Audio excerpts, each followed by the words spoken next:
Es un gusto darles la bienvenida a nombre de Palestra Editores a la presentación de nuestra más reciente obra y publicación, Cómo Internet está matando la democracia, del destacado jurista italiano Mauro Barberis, profesor de Filosofía del Derecho de la Universidad de Trieste, Italia, autor de diversas publicaciones sobre la teoría jurídica y la filosofía del derecho, así como la relación entre el derecho y la política. Quien nos acompaña esta noche ha venido desde Italia. Asimismo, damos la bienvenida a nuestro panel a la doctora Marisol Perestello, doctora en Derecho por la Universidad San Martín de Porres, excongresista y exministra de Justicia; al doctor César Landarroyo, doctor en Derecho por la Universidad de Alcalá de Henares, expresidente del Tribunal Constitucional y exministro de Relaciones Exteriores; y nuestro director Pedro Grandes Castro, docente de las Facultades de Derecho de la Universidad Nacional Mayor de San Marcos y de la Pontificia Universidad Católica del Perú, a quien dejo en uso de la palabra. Muchas gracias. Muy buenas noches. Estamos muy contentos por su presencia, primero a todos ustedes, y desde luego enseguida a nuestro invitado, ¿no? A esta feria, el profesor Mauro Barberis, y desde luego también a nuestro magnífico panel. Quiero agradecerles la presencia esta noche a la doctora Marisol Perestello y al profesor César Landa. Hemos querido darle este marco en el que un académico y una política de las buenas, de las pocas buenas que tenemos en nuestro país, pueda hacer un comentario sobre un libro de tanta actualidad, ¿no? Ellos van a hablar sobre el libro, y yo solamente diré un par de cosas sobre el autor, la importancia que tiene en nuestra vida pública la reflexión filosófica, ¿no? Ha habido una discusión en Europa, en América menos, cuál es la importancia de la filosofía en la formación de los jóvenes en el colegio incluso, y desde luego en nuestras facultades de Derecho, ¿no? Y creo que leer obras como las del profesor Mauro Barberis dan una respuesta categórica, ¿no? La reflexión constante de lo que pasa en nuestras sociedades. Y eso es lo que hace el profesor Mauro Barberis. Es un jurista y filósofo, pero es además también voy a decirlo así, un dialogante público, ¿no? Es decir, escribe, critica, discute las cuestiones importantes, escribe en periódicos, está atento a participar en cuanta conferencia le inviten. Es muy fácil de acceder a él, uno busca su correo en la universidad y Mauro responde. Y en Facebook está cada minuto publicando cosas, ¿no? El profesor Mauro Barberis es de formación jurista, filósofo. Su obra se ha leído mucho en los últimos años. Yo lo conocí más o menos hace 15 años, y la primera vez que vino a Perú coincidió con la publicación de un libro que me parece que es como el manual de introducción al derecho que creo todo estudiante de derecho debe estudiar, porque es un manual que pone al día, digamos, de qué es hoy día el derecho en nuestras sociedades constitucionalizadas, ¿no? Es un magnífico manual, se llama Introducción al Estudio del Derecho, y su primer viaje en el 2014 coincidió con la primera edición, y hoy, 2024, 10 años después, coincide con su segunda visita al Perú. Mauro pensaba que había venido antes porque en algún lugar le habían dado una bebida que era pisco, y yo le dije que ese no era el auténtico pisco que había tomado, era otro país además, y que esta es su segunda visita a nuestro país. Estamos muy contentos porque además no es el único libro el que vamos a presentar del profesor Barberis aquí en Perú durante su segunda visita, como digo. Ha publicado otro libro especialmente importante que se llama Separación de Poderes y Justicia Digital, y como digo, la segunda edición de su libro Introducción al Derecho. Este es un libro que reflexiona sobre lo que estamos viendo nosotros, lo que estamos viendo, el impacto que tiene la era digital en la vida democrática, y es un impacto, lo escucharán ahora al profesor Barberis, lamentablemente no del mejor, ¿no? Cómo el populismo ha encontrado en la herramienta del Internet un perverso aliado que está minando los cimientos y los fundamentos de la democracia constitucional.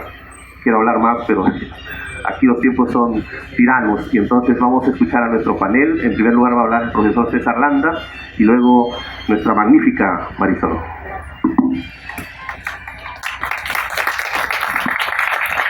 Muchas gracias por sus palabras de apertura, profesor Grande.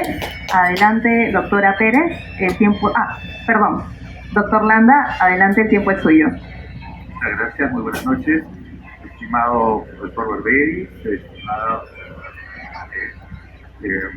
miembros de la mesa, público presente, es un grato honor estar presentando el libro Cómo Internet está matando la democracia, del profesor Barberi, porque afirma que la cultura jurídica y la cultura política se hace un puente con las reflexiones del profesor Barberi, que es uno de los más señeros representantes de la cultura filosófica italiana contemporánea, y para plantear un tema que además nos vincula y nos homologa a nivel mundial, como es el uso del Internet, también la crisis de la democracia, ¿no? Y el autor plantea dos interrogantes para abordar esta temática. En primer lugar, plantear qué mueve a las sociedades democráticas a alejarse de los principios e instituciones que las fundamentan. Y segundo, también, si no es acaso la democracia el destino de Occidente, ¿no? Sobre la base de estas interrogantes, el autor recuerda que los clásicos de Aristóteles, o pasando por Maquiavelo, postularon la fórmula del gobierno mixto, es decir, de la integración de las fórmulas clásicas monárquicas, también aristocráticas y también democráticas. Sin embargo, también nos recuerda que hay derivas donde la monarquía puede terminar en el tiranicidio, o la aristocracia en la oligarquía y la democracia en la demagogia. De ahí que la deriva populista que actualmente vivimos en la democracia significa este desequilibrio de la falta de articulación entre las distintas formas que permiten controles de gobierno. Y muestra de ello, señala el autor, son los casos que se desarrollaron en el Brexit, en la campaña que apartó al Reino Unido de la Unión Europea, la elección de Trump en los Estados Unidos contra Hillary Clinton, y también el gobierno amarillo y azul en Italia, que da lugar a un gobierno populista que amalgamó fuerzas políticas extremistas haciendo uso precisamente de instrumentos digitales, concretamente del Internet, a partir de los cuales se pone en evidencia la aparición victoriosa de este populismo digital, y diríamos no solamente en estos países, sino también en el Brasil, en nuestro caso en su momento, con Bolsonaro, que ha puesto entonces en cuestión los principios e instituciones tradicionales de las democracias representativas en Occidente. Ahora, la raíz de ese avance, nos dice el autor, del populismo digital, se puede encontrar, de acuerdo con la agenda populista, en la inseguridad ciudadana. Y el profesor da cuenta, por ejemplo, que a partir de los atentados del 11 de septiembre de 2001, como también de la crisis económica del 2007-2008, o la crisis migratoria que no acaba, pero marca un hito importante en 2015, se abren precisamente incertidumbres, inseguridades y riesgos que generaron respuestas emocionales antes que racionales y razonables. Ciertamente todo ser humano es ratio de emoción, pero son los sistemas políticos los que permiten el Estado de Derecho canalizar a través de respuestas racionales y razonables, ¿no?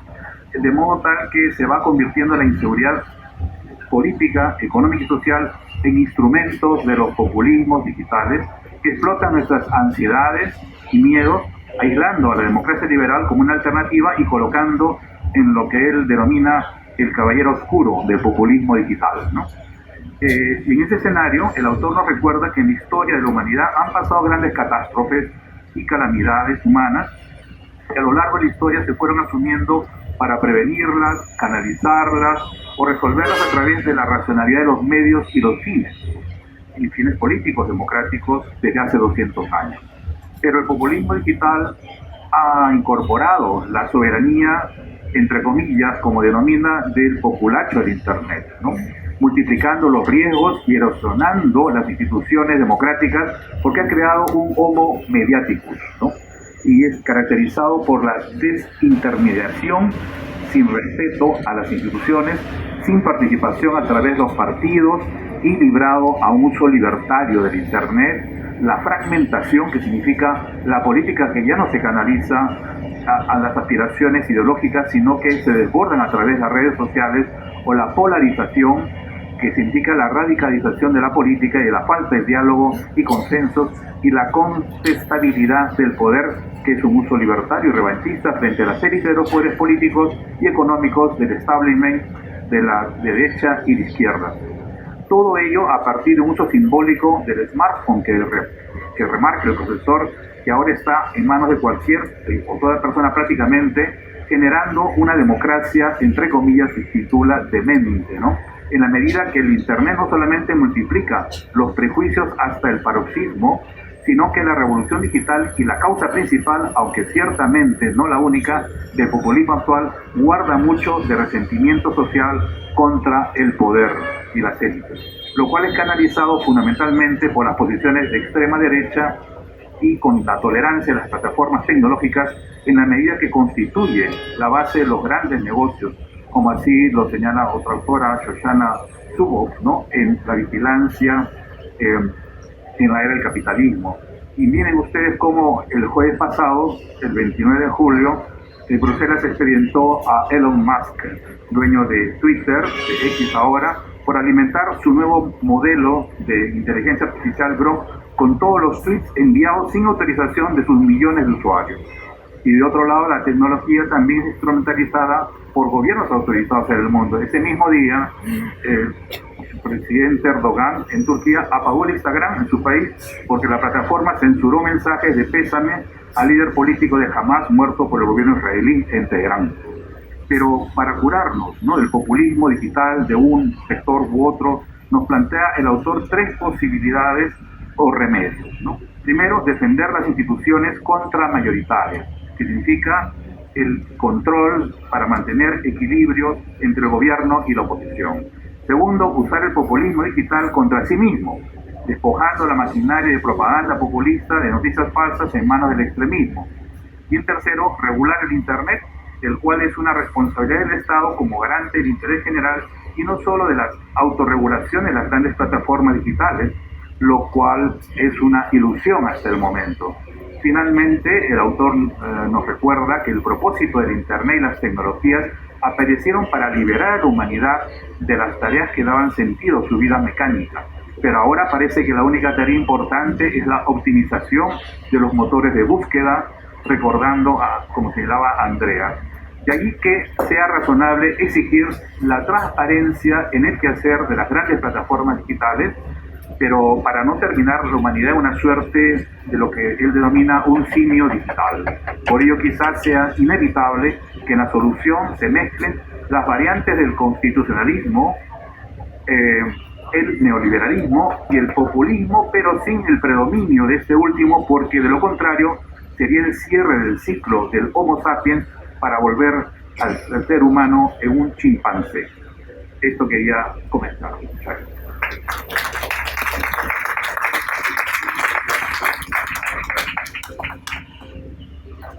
Muchas gracias por tus comentarios, doctor Landa. Ahora daremos el pase del uso de la palabra a la doctora Pérez. Adelante. Muchas gracias. Presentar un libro que tiene la profundidad que tiene este libro en el análisis de los procesos democráticos y del pensamiento crítico es bien ambicioso en 10 minutos. Así que he tenido que hacer algunas elecciones, dejándole la parte más filosófica a su autor. Y sin embargo quiero animarlos a leerlos porque nos explica desde el punto de partida cómo es que la democracia está en riesgo frente a lo que él ha llamado el populismo digital, o lo que se llama el populismo digital, con esta revolución que sin duda está cambiando la historia de la humanidad. Esto no tiene que ver con que quienes estamos en esta mesa, un poquito más o un poquito menos, no seamos nativos digitales y nos compliquemos casi con todo lo que el reto de la tecnología plantea. Tiene que ver con la constatación de que la información que hoy se propaga de manera inmediata está muchas veces cargada de una manipulación de la opinión pública. Y eso es un hecho que podemos constatar cada día, ¿no? Tiene muchos más corazones y es mucho más fácil conseguir que te sigan en Instagram si sales enseñando el collar de tu perro que si pones en evidencia el riesgo para el país de la ley de lesa humanidad. Y eso en realidad tendría que hacer que nos detengamos a pensar qué cosa está mal. El mensaje, el mensajero, podemos cambiar al mensajero, debemos de evaluar al receptor del mensaje. Y aquí, en un recorrido respecto de los riesgos de la democracia y el populismo digital, el autor termina planteando salidas. Y yo quisiera, si me lo permiten, en estos minutos enfocarme en esas alternativas, contándoles por supuesto muy rápidamente qué pueden contener en el libro como pinceladas que los animen a revisarlo en profundidad. Él habla del efecto negativo de Internet sin que deje de considerar el efecto positivo. O sea, no es que se esté criticando a Internet por Internet, sino al uso y a la manipulación que se hace de él en procesos democráticos, perdiendo la capacidad más importante de la democracia, que es la contención y la legitimación. Es decir, una democracia tiene que controlar el poder. La ley finalmente termina siendo el límite al uso del poder, pero también tiene que legitimar a la persona que ejerce el poder. Y vemos ahora en el proceso venezolano cómo es que de alguna manera se está utilizando Internet para deslegitimar o legitimar sobre la base de el uso y la manipulación de la información, ¿no? Entonces uno termina creyendo, yo por supuesto al pueblo venezolano, pero también habrá quien crea legítimamente que eso es una creación de las redes, ¿no? Y en esa pelea eterna se producen algunos impactos en la vida en comunidad. Y él describe lo que podemos ver en el cotidiano. Primero, desinformación. Uno dice, pero ¿de dónde ha sacado esa barbaridad, no? Y eso te permite teorías conspiranoicas y también te permite atribuirle a personas hechos que no son reales, y tampoco puede dejar de hacer lo que tiene que hacer por el país para dedicarse a desmentir todas las mentiras que se pueden, digamos, reproducir a una velocidad increíble, ¿no? Y uno puede creer que la mentira tiene patas cortas, pero en realidad también es que miente y algo queda. Entonces, en ese permanente más parecer que ser, se pierde la esencia de las necesidades de una democracia, que es llevar adelante las grandes transformaciones que el país necesita. Luego, por supuesto, hace referencia a la manipulación, ¿no? Y esto se hace con mucha facilidad cuando tú tienes una opinión pública que se deja llevar por una imagen o por un extracto de una imagen y no tiene capacidad de profundizar, ¿no? El conocimiento es cada vez menos profundo, con lo cual se valida el libre albedrío, ¿no? Si los filósofos a los que ha hecho referencia el profesor Landa buscaban la verdad, en realidad buscaban la verdad, pero conociéndola para que las acciones que ellos hicieran los llevaran a las conclusiones que querían, haciéndose responsable de esas decisiones. Ese es el eje del libre albedrío y de la libertad, ¿no? Yo tomo una decisión, esa decisión trae consecuencias, me hago cargo de las consecuencias. Si la decisión que he tomado es la adecuada, las consecuencias serán las esperadas. Entonces todo el mundo sabe que la verdad nos hace libres, pero pocos sabemos o pocos queremos recordar que el conocimiento es previo. Conocerás la verdad y la verdad te hará libre. Entonces, si damos por sentado que todo lo que sale en Internet es cierto, podemos terminar echándonos una crema en la cara que termine incluyendo no solamente lo que queremos borrar, sino toda ella, ¿no? Entonces es muy peligroso, y con eso vemos las campañas antivacunas, por ejemplo, o cualquier otra de esas historias de crímenes de odio que tanto conocemos. Y finalmente la polarización política, ¿no? Internet exacerba nuestras diferencias, y como te ocultas en el anonimato, ni siquiera tienes control respecto de lo que dices, y esto termina enfrentando a la sociedad. Él describe en una primera etapa de su libro este proceso con preguntas, como se suele hacer en filosofía, ¿no? Primero era hace una vez la democracia, un poco recordando la democracia clásica, y después todavía existe la democracia. Yo creo que sí. Yo creo que hay cambios que por supuesto tenemos que atender, y creo que sigue siendo la mejor forma de gobierno. ¿Existe la democracia en el futuro? Ojalá, y si no, que lo que venga sea todavía mejor. Y finalmente, cada uno de sus capítulos tiene conclusiones, pero no crean ni por un minuto que la conclusión es un resumen de texto. No, la conclusión te abre un conjunto de preguntas que no eres capaz de entender si no has leído el texto. Salta después a contar algunos ejemplos importantes que hay que ver sobre cómo es que se puede manipular, y habla de Brexit, y habla de Trump, pero cita también, ya hacia el final, el tuit más hermoso, el que cita Obama cuando, con una fotografía multicolor de sus hijas, empieza con "nadie nace odiando", y lo refiere como el tuit más querido de la historia. Es decir, también se puede construir a través del uso de esta información. El problema es que, claro, genera mucho más retweets el insulto y la grosería que la construcción de la sociedad que todos queremos. Es interesante que de estos ejemplos de populismo, haga referencia a que el marketing político ayuda pero no reemplaza.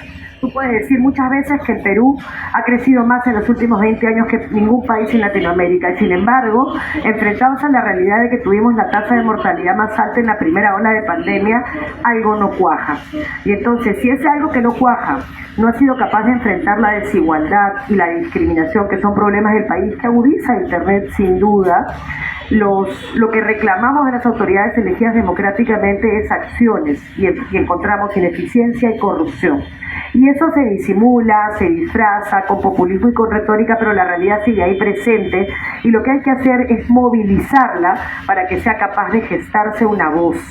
Por eso los movimientos sociales hoy son tan, pero tan importantes.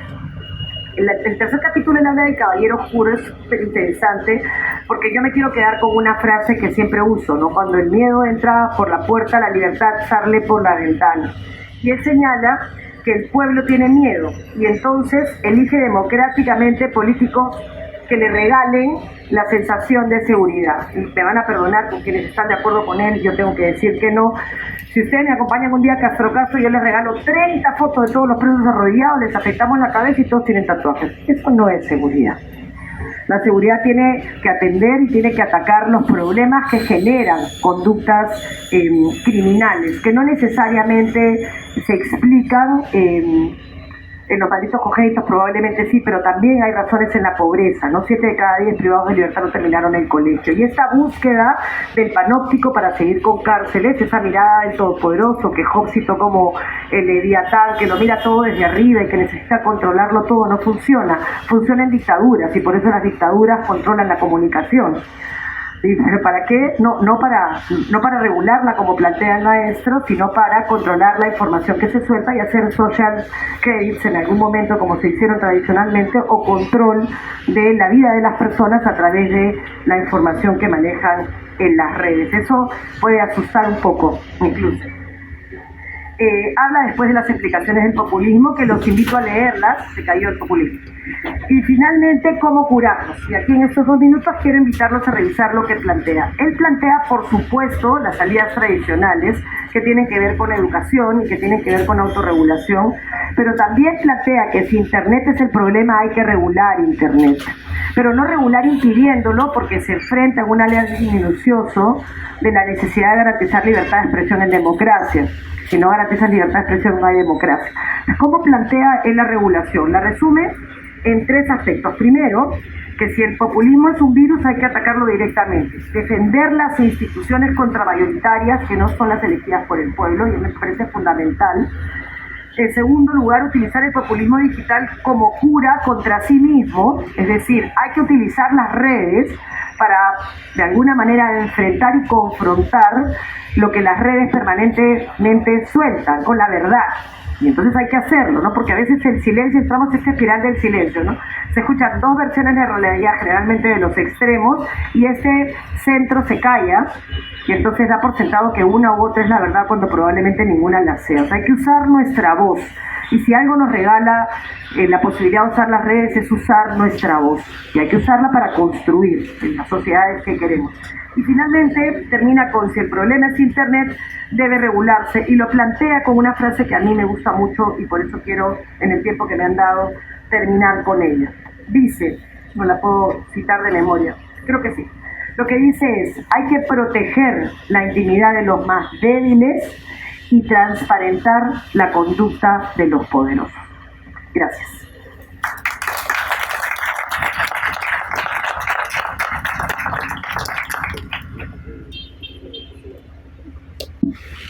Muchas gracias, doctora Pérez, por su intervención. Ahora daremos oído a las palabras del autor de la obra, el doctor Mauro Barberis. Adelante, doctor. Muchas gracias. Pido disculpas por mi pobre y rudimentario español y agradezco a todos, en particular a la editorial Palestra, a Pedro Grandes, que ha creído en esta empresa, a Maite Chumberiza, mi mejor mi preferida traductora.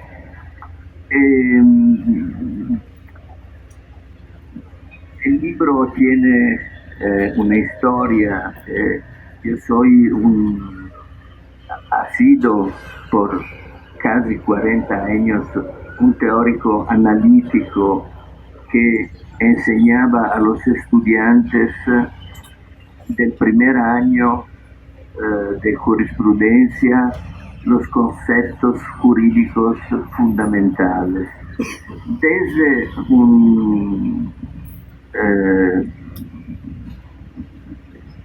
la crisis populista de 2006 con la Brexit, Trump y el gobierno populista Conte I en Italia, retomé más orígenes literarias y periodísticas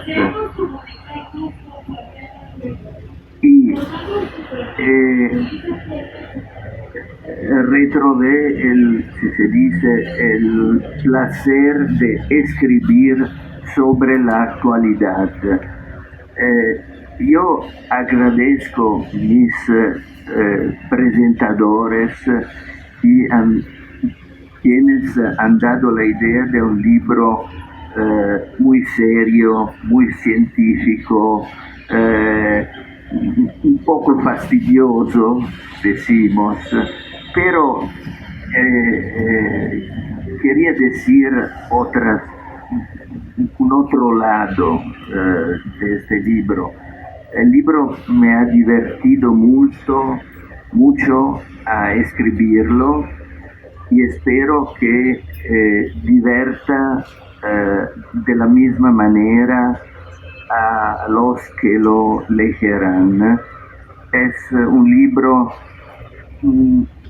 más que verdadero. Yo querría que sea considerado bello, curioso, interesante a leer, donde se aprenden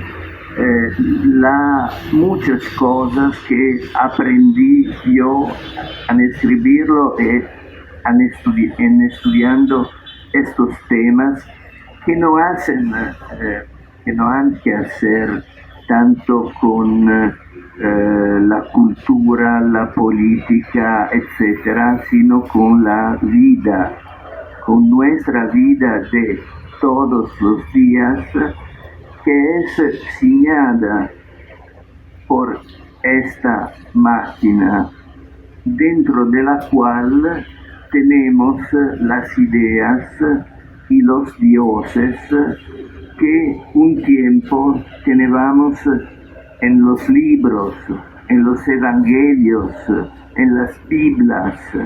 Hoy es todo aquí.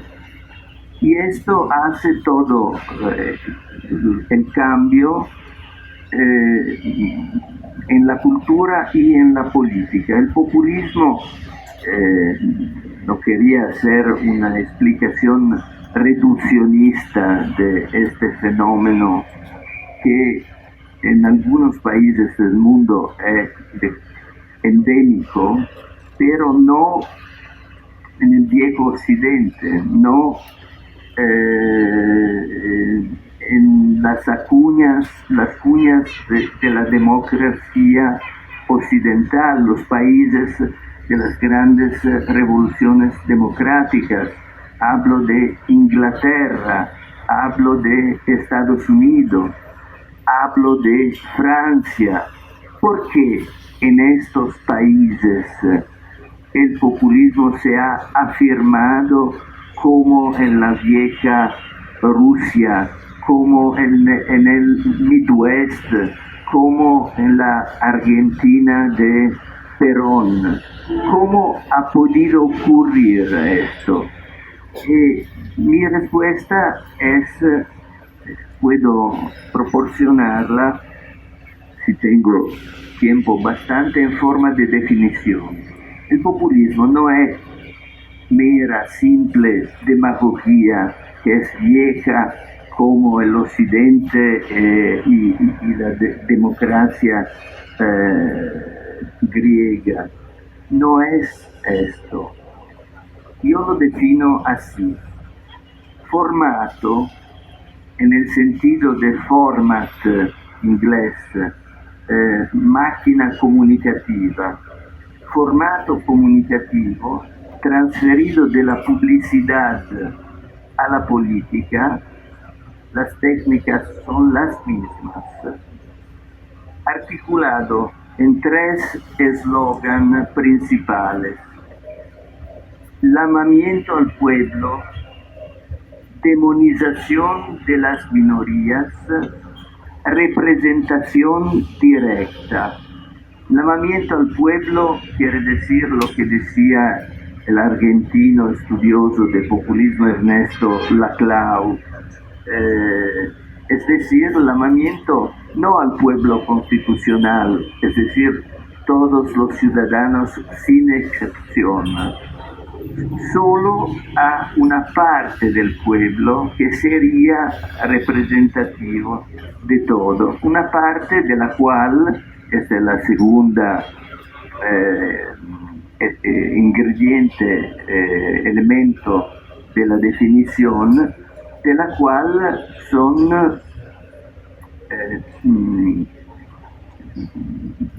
que no comprende más las minorías. ¿Ma qué minorías?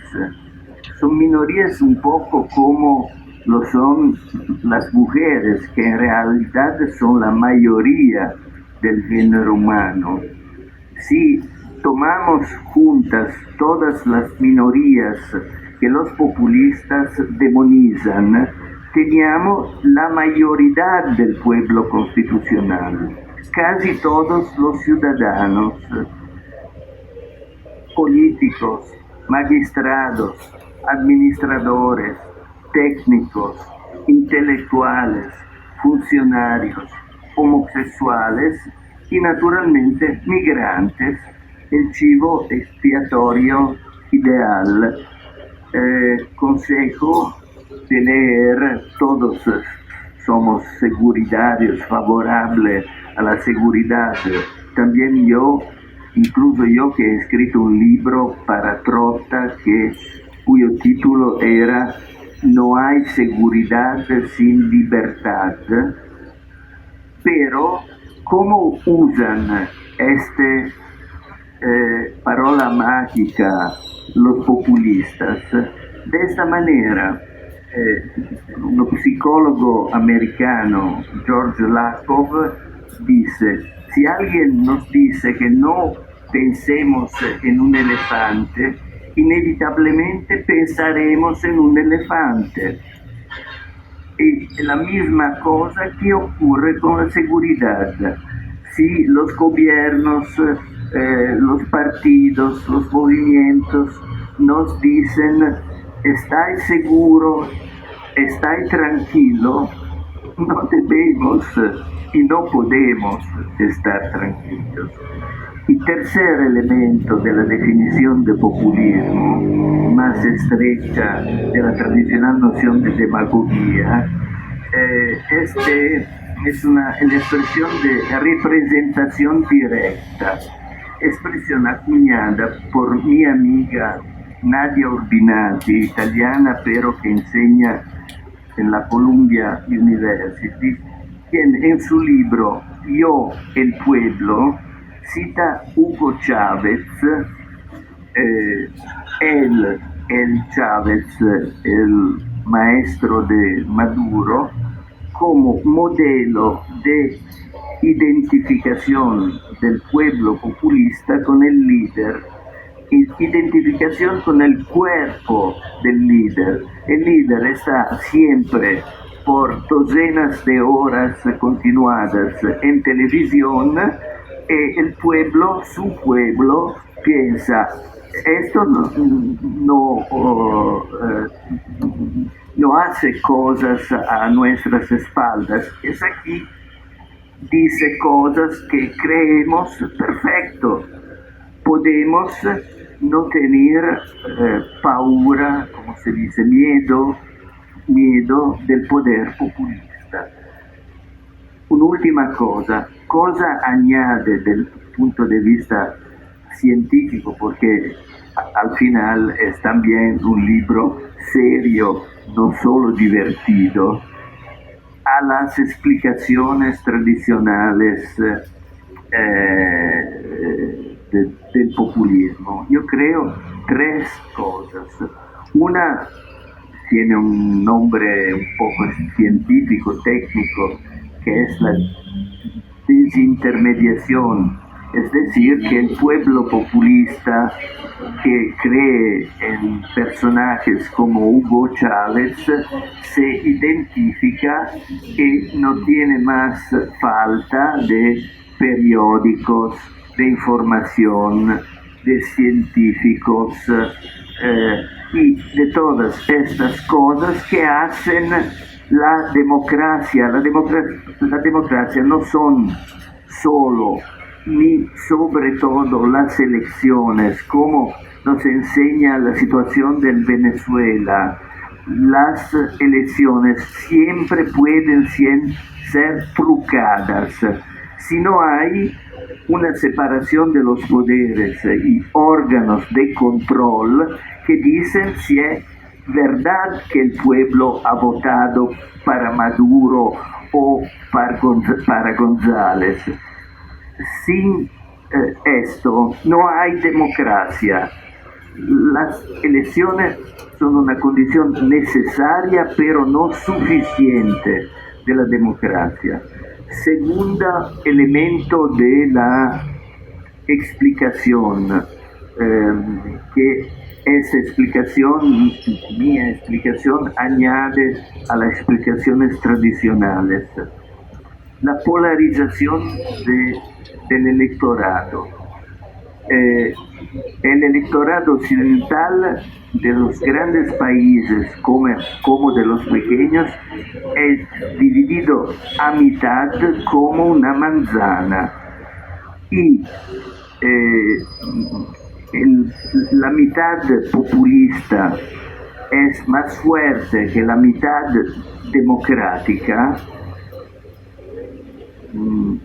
porque la mitad democrática es aún dividida en izquierda y derecha, mientras que los populistas son unidos, y podría decir unidos contra nosotros, el pueblo verdadero. Tercero elemento, y aquí concludo, la personalización de la política, que quiere decir también la contestabilidad del poder. El elector consumidor del poder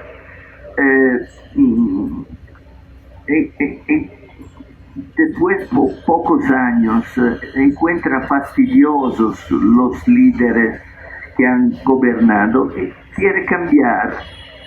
Y esto que produce que no hay, como nos enseñaba Max Weber, una clase política profesional que tiene defectos claramente, pero tiene competencias técnicas para gobernar. ¿Quién nos gobierna hoy? No hablo del Perú, no me permitiría, pero en otras partes del occidente gobiernan personajes como en Italia Berlusconi, propietario de televisiones, como su imitador brasilero Color de Medio. Donald Trump, que no es famoso como constructor, sino como presentador del reality The Apprentice. Beppe Grillo, el fundador del movimiento italiano 5 Estrellas, que era un comediante, sino llegar a Volodymyr Zelensky, que era actor. Es decir, que aquí concluyo verdaderamente, justo cuando todos nosotros necesitaríamos una política seria competente, capaz de abordar problemas como el calentamiento global, la desigualdad social creciente, las migraciones, las guerras, la política se convierte en una rama del entretenimiento. Gracias.